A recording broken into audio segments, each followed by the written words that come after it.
अच्छा doctor sir, हजामा सबसे पहले लोग डर जाते हैं, लोग कहते हैं कपिंग है, निशान पड़ जाएंगे, ब्लीडिंग शुरू हो जाती है। लेकिन मैं आपसे ये जानना चाहती हूँ कि क्या जो कपिंग का मेथड है ये सेफ एंड साउंड मेथड है? बिल्कुल, कपिंग का मेथड बिल्कुल सेफ एंड साउंड है। जैसे आपने खुद बताया कि एक सुन्नत है, तो सुन्नत में कोई चीज़ ऐसे कैसे हो सकती है कि हमारे लिए नुकसानदेह हो। जो कपिंग के ब्लेड्स का लोगों को खौफ होता है कि डीप हैं, इनसे निशान पड़ जाएंगे, कपिंग के ब्लेड्स बिल्कुल डीप नहीं होते, बिल्कुल सुपरफिशियल होते हैं। और जब हम ब्लेड्स से कट्स लगाते हैं उससे पहले हम सक्शन क्रिएट करते हैं, जिससे आपका जो थोड़ा बहुत पेन होता है वो भी नहीं होता, तो इट्स लाइक कम्प्लीटली पेनलेस। अच्छा, पेनलेस होता है ये। अच्छा, ये हजामा जो है इससे कौन कौन से इलाज होते हैं? किन किन लोगों को हजामा कराना चाहिए? हजामा एक हेल्दी इंडिविजुअल को भी कराना चाहिए और बीमारियों के लिए भी होता है। हमारा एक कॉन्सेप्ट है कि हजामा सिर्फ उनको कराना चाहिए जो बीमार हैं या जिनको कोई इशू है। हजामा हेल्दी लोगों के लिए भी बहुत अच्छा है, क्योंकि देखें हमारी एक रूटीन ऐसी बन गई हुई है, हम जंक फूड खाते हैं, हमारा लाइफस्टाइल जो है वो बहुत क्या कहते हैं, हम बहुत बैठे रहते हैं, एक्सरसाइजेज नहीं करते, तो उस वजह से एक बॉडी में टॉक्सिफिकेशन हो जाती है हमारी। अदरवाइज अगर हम मेडिकल की तरफ आएँ तो हिजामा में कहते हैं ब्लैक मैजिक का भी इलाज है, कोलेस्ट्रॉल का, हार्ट प्रॉब्लम्स का, बॉडी पेन्स का, ईवल आई का। अच्छा, और शुगर के लिए भी लोग कराते हैं, डायबिटीज़ वगैरह के लिए। तो हिजामा में बहुत सारी बीमारियों का इलाज है। ठीक है। और क्या इसकी कोई एज लिमिट होती है कि इस एज का बंदा हजामा करा सकता है, या इसके लिए ज़्यादा फ़ायदेमंद होगा? नहीं, हिजामा की कोई एज लिमिट तो नहीं है, लेकिन स्पेसिफिकली हम बच्चों का नहीं करते। Anyone above 16 can go for हिजामा। दूसरी चीज़ ये कि हिजामा में उन लोगों को नहीं करते जिनका हीमोग्लोबिन लो हो या जो प्रेगनेंसी के फेस में हो। अच्छा, ये भी पहले से देखना पड़ता है कि हीमोग्लोबिन का भी किसी को मसला ना हो। अच्छा, हीमोग्लोबिन जो लो जिनका होता है तो उनको नहीं कराना चाहिए? नहीं, क्योंकि हिजामा में बेशक जो आपका ब्लड निकलता है वो टॉक्सिक ब्लड होता है, लेकिन आपका जो है वो ओवरऑल ब्लड की क्वांटिटी बॉडी में कम होती है, क्योंकि टॉक्सिन्स निकल रहे हैं, तो ब्लड का जो आपका लेवल होता है वो थोड़ा सा कम होता है। तो अगर जिनका हीमोग्लोबिन लो होगा उनको चक्कर आने का इशू हो जाता है या फिर इस तरह के मसले हो जाते हैं, इस वजह से फॉर द सेफ साइड, वो जरा एनीमिक होते हैं, फॉर द सेफ साइड हम उनको कहते हैं कि हिजामा अवॉइड करें। अच्छा डॉक्टर सर, वेट कपिंग में और ड्राई कपिंग में क्या फ़र्क है? क्योंकि जब हम पढ़ते हैं हजामा के बारे में, गूगल भी करते हैं, तो बहुत ही टाइप्स आ जाती हैं, तो आप मुझे बताएं कि इन दोनों में क्या फ़र्क है? वेट कपिंग और ड्राई कपिंग में मेनली कटिंग का फ़र्क है। ड्राई कपिंग में हम कट्स नहीं लगाते, वहाँ पे हम सिर्फ सक्शन क्रिएट करते हैं, उसको थोड़ी देर रखते हैं, देन हम सक्शन रिलीज़ कर देते हैं, जिसमें से आपका जो ओवरऑल ब्लड फ्लो है या बॉडी को एक इंस्टेंट रिलैक्सेशन फील होती है। वेयरएज जब वेट कपिंग की हम बात करते हैं, सॉरी ड्राई कपिंग में हम कट्स नहीं लगाते। जब हम वेट कपिंग की बात करते हैं हम कट लगाते हैं और आपके जो टॉक्सिन्स होते हैं वो हम बॉडी से बाहर सक आउट कर लेते हैं। ठीक है। और जो हजामा है इसकी स्पेशल डेट्स होती हैं? यस। या इस्लामी डेट्स के हवाले से ये किया जाता है, तो किन किन तारीखों में हजामा जो है मुमकिन है? चांद की 17, 19 एंड 21। अच्छा, चांद की जो कैलेंडर होता है, इस्लामिक कैलेंडर कहते हैं, उसकी तारीखों के हिसाब से किया जाता है। 17, 19 एंड 21। अच्छा, वैसे ये क्या है, ये मिथ क्या है कि इस्लामी तारीखों से किया जाए? ग्रेविटेशनल पुल इस टाइम पे कम होता है तो आपके टॉक्सिन जो है वो इजीली ऊपर आ जाते हैं। अच्छा, ये इसके पीछे बैकग्राउंड है। अच्छा, जिन्होंने कोई इमरजेंसी सूरत हाल में कराना हो या चांद की तारीखें नहीं हो, तो क्या वो करा सकते हैं? बिल्कुल करा सकते हैं। ये सिर्फ क्या कहते हैं सुन्नत प्रेफर किया गया कि इन डेट्स पे कराएं, अदरवाइज आप थ्रू आउट द मंथ कभी भी करा सकते हैं। ठीक है। तो इसकी रवायात जो हैं वो कहाँ से आई, कैसे आई? और पहले ये पाकिस्तान में इतना आम लफ्ज़ नहीं था, लेकिन अब बहुत ज़्यादा हर हॉलिस्टिक क्लिनिक ने हजामा थेरेपीज़ निकाल ली हुई हैं। अच्छा, हिजामा कहा जाता है कि मेराज शरीफ पे जब हज़रत मोहम्मद सल्लल्लाहु अलैहि वसल्लम गए थे तो उनको ये तोहफ़ा मिला था, हिजामा का तोहफ़ा, और उस टाइम से ही हिजामा होता आ रहा है। उस टाइम थोड़ा फायर कपिंग था और इस तरह की चीज़ों से, हॉर्न से, चमड़ों से, इन चीज़ों से हिजामा किया जाता था। अब क्योंकि एडवांसमेंट की तरफ आ गए हैं तो हमने हिजामा कप्स, हिजामा गन और ये सारी चीज़ें इन्वेंट कर ली हैं, पर हिजामा शुरू तब से ही हुआ हुआ है, ऑन एंड ऑफ होता आ रहा है। क्योंकि चाइना और दूसरे मुल्कों में इतनी एक्सेप्टेड है, लोग वहाँ से एक्सपीरियंस लेकर आते हैं कि हमारा इतना अच्छा हुआ है, हमें रिलैक्सेशन मिली है, लोगों में बहुत सी बीमारियों का इलाज उससे हुआ है, तो इस वजह से इसकी अब जो एक्सेप्टेंस है वो बढ़ गई है, लोगों में बढ़ गई है। डॉक्टर साहबा, आप फिजियोथेरेपिस्ट हैं, ठंडा मौसम है, मौसम की वजह से लोगों की हड्डियों में भी दर्द है और पट्ठों में भी दर्द है, खिंचाव भी है, वॉक करने को भी दिल नहीं चाहता क्योंकि मौसम ऐसा है, स्मोक के भी इश्यूज हैं। बीइंग अ फिजियोथेरेपिस्ट आप क्या सजेस्ट करती हैं, क्या हमारी लाइफस्टाइल होना चाहिए? देखिए, वॉक के बगैर तो बिल्कुल गुजारा नहीं है इस मौसम में, क्योंकि सर्दियों में जो है हमारा बॉडी प्रेशर और हमारे एनवायरमेंटल प्रेशर में एक डिफरेंस आ जाता है, जिसकी वजह से हमारी जो पुरानी दर्दें हैं वो भी निकल आती हैं। अक्सर लोग कहते हैं हमें दर्द से गर्मियों में चोट लगी थी, अब दर्दें निकल रही हैं, क्योंकि तब वो आपकी पूरी तरह से हील नहीं हुई होती, वो आपकी सर्दियों में थोड़ा सा ज़्यादा हो जाती हैं। आपको अपना वाटर लेवल बहुत अच्छी तरह मेंटेन रखना चाहिए, डिहाइड्रेशन ना हो, उससे भी आपकी पेन्स बॉडी की जो है वो ज़्यादा होती हैं। अपने पोस्चर का ख्याल रखना चाहिए, you need to sit straight. अगर आप आईटी प्रोफेशनल हैं या बैठ के काम करने वाला आपकी कोई भी जॉब है, एवरी 15 to 20 मिनट्स आप उठ के एक छोटा सा राउंड लगा लें, ताकि आपकी बॉडी जो है वो स्टैटिक पोजीशन में ना रहे।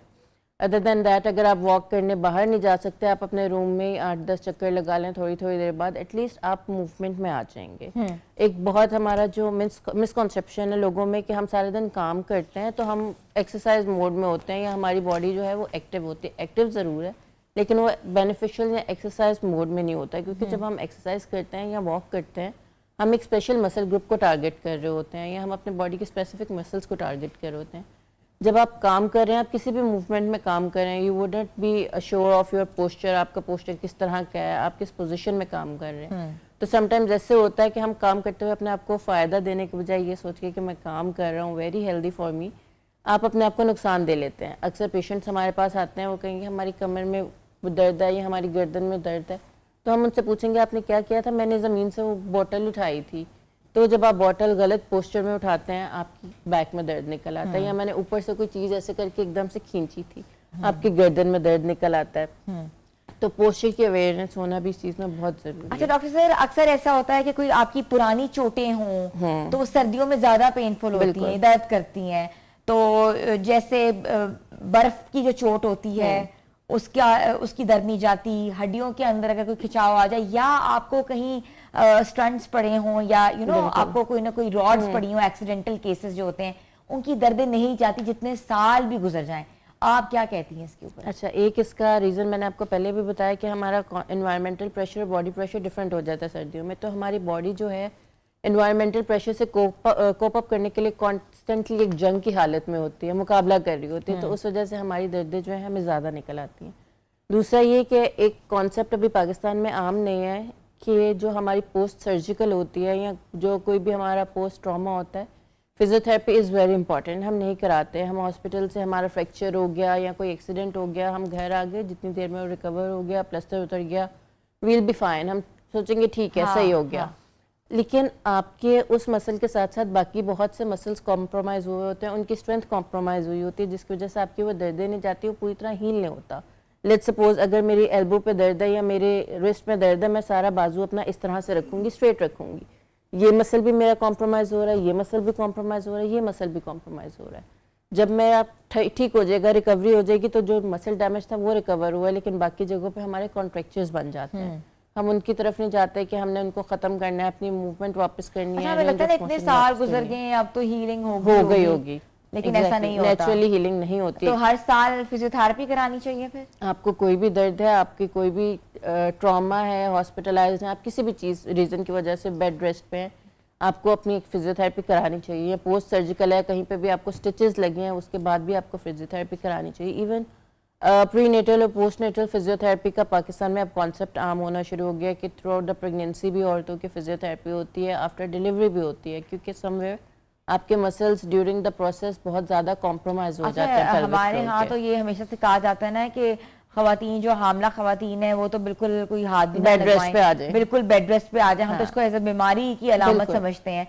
तो इसकी क्या फिजियोथेरेपी होती है? वजह से देखा जाता और है प्रीनेटल पेल्विक मसल्स की एक्सरसाइज होती है, पेल्विक मसल्स की स्ट्रेंथनिंग होती है, क्योंकि ताकि at the time of delivery औरत के लिए वो चीज़ ईजी रहे। दूसरा ये कि हम देखते हैं, जैसा आपने कहा कि पूरा उस टाइम पे ड्यूरेशन पे हमने बेड रेस्ट में बिठाते हैं, तो आफ्टर डिलीवरी औरतों का जो है वो हीलिंग टाइम बहुत ज़्यादा हो जाता है। अच्छा। एक तो उनको नेचुरली मिलता नहीं है हीलिंग टाइम के, ठीक, एक तो बच्चा छोटा, उसके साथ फिर उन्हें करना पड़ता है, चलना फिरना पड़ता है। दूसरा ये कि उनका मतलब अपने घर के काम, और वो फिर उस चीज़ को हीलिंग पे आती नहीं है। फिर साल बाद 2 साल बाद उनका, हमारे पास ऐसे पेशेंट्स आते हैं कि मेरी तब डिलीवरी हुई थी, अब मेरी बैक में बहुत पेन रहता है, मेरे से उठा नहीं जाता। तो ये सारी आपकी डिलीवरी के टाइम की वीकनेसेस होती हैं जो थोड़ा टाइम बाद आपके सामने आती हैं। सही है, सही है। अच्छा, ऐसे मार्केट में ऑयल्स अवेलेबल होते हैं जिससे कहते हैं कि आपको फिजियोथेरेपी की जरूरत नहीं है, आप लगाओ, जैसे ऑर्थोफिट ऑयल्स हैं और बहुत से और ऑयल्स हैं जो कि जोड़ों की दर्दों के हवाले से जो है बहुत कहते हैं कि मौसर हैं अकॉर्डिंग टू पीपल। आप क्या समझती हैं, ऑयलिंग जो है उन जगहों की ज़रूरी है, क्या फिजियोथेरेपी के ऊपर ही जाना चाहिए? अच्छा, ऑयलिंग हो गई या पेन किलर्स हो गई, ये हमारे पेन रिसेप्टर्स को ब्लॉक करते हैं। हमारा जो माइंड होता है ना, वो पेन परसीव करना ख़त्म कर देता है, लेकिन पेन अपनी जगह है, जो इशू है वो भी अपनी जगह है, सिर्फ आपके माइंड को पता नहीं चल रहा होता कि बॉडी में वहाँ इशू हुआ हुआ है। तो आप जब तक ये यूज़ करेंगे it will be beneficial for you. जिस दिन आप ये छोड़ेंगे, हो सकता है कि जो आपकी सिचुएशन है या जो बॉडी पेन है वो पहले से बढ़कर सामने आए। हीट पैड्स कब लगाने चाहिए, क्यों लगाने चाहिए बॉडी के ऊपर? अच्छा, हीट पैड जो है वो विद इन 42 to 72 आवर्स, जब हमारी एक्यूट इंजरी है तब हम आइसिंग करते हैं और उसके बाद से हम हीट पैक यूज़ करते हैं। अच्छा, ये भी कॉन्सेप्ट जरा डॉक्टर बताएगा कि कोई इंजरी हो जाती है, कोई स्वेलिंग हो जाती है, कोई चोट लग, कोई बम्प पड़ जाता है, तो लोग कहते हैं आइसिंग करो, तो और अक्सर लोग ये भी कहते हैं गर्म कपड़ा सेक कर तवे के ऊपर वो लगाओ, तो मुझे बताएं कि क्या करना चाहिए इन दोनों में से? जब आपकी फॉरन इंजरी होती है उस पर आप आइसिंग करते हैं 2 से 3 दिन। अगर आपकी इंजरी पुरानी हो गई है, जैसे हम कहते हैं साल पहले या 3 माह पहले मुझे दर्द निकला था, उस सिचुएशन में हम हीट पैक यूज़ करते हैं। ठीक है, तो ये 2 चीज़ों में अंदर फ़र्क है, क्योंकि अक्सर लोग नहीं पता होता ना कि क्या करना चाहिए, क्योंकि अक्सर लोग सिर्फ माएँ सेकती हैं और लगाना शुरू कर देते हैं, उससे और स्वेलिंग शुरू हो जाती है। समटाइम्स ऐसा होता है कि आपकी बॉडी में ऑलरेडी इन्फ्लेमेशन होती है और आपने चेक नहीं कराया हुआ, तो आप अपने तौर पे ही वहाँ पे हीट पैक लगाना शुरू कर देते हैं। ऑलरेडी एक चीज़ इन्फ्लेमेड है, आप उसको और हीट करेंगे तो आप सोचें उसके क्या रिजल्ट होंगे। स्ट्रेचिंग के ऊपर थोड़ी सी बताएं कि स्ट्रेचिंग कब करनी चाहिए, क्यों करनी चाहिए? सर्दियों में हमारा जिस्म जो है बहुत लागर सा हुआ होता है, लेथार्जिक हो रहे होते हैं, सुबह उठने को दिल नहीं कर रहा होता, बेड से नीचे टांगे नहीं रखी जाती, ऐसे लग रहा था कि बहुत बोझ है। मुश्किल सबका ये मसाइल है। अब ये नहीं पता कि अंदर क्या बीमारियां लेके फिर रहे हैं, मगर बीइंग अ फिजियोथेरेपिस्ट आप क्या कहती हैं, क्या करना चाहिए? नहीं, बिल्कुल हमें स्ट्रेचिंग करनी चाहिए। हमें स्ट्रेचिंग और स्ट्रेंथनिंग इवन अगर हमें कोई इशू नहीं भी है तो भी करना चाहिए, क्योंकि स्ट्रेंथनिंग में आपको विद द एज एक हमारा नेचुरल मैकेनिज्म है, एक बॉडी मैकेनिज्म है कि हमारे मसल्स ने वीक होना ही होना है।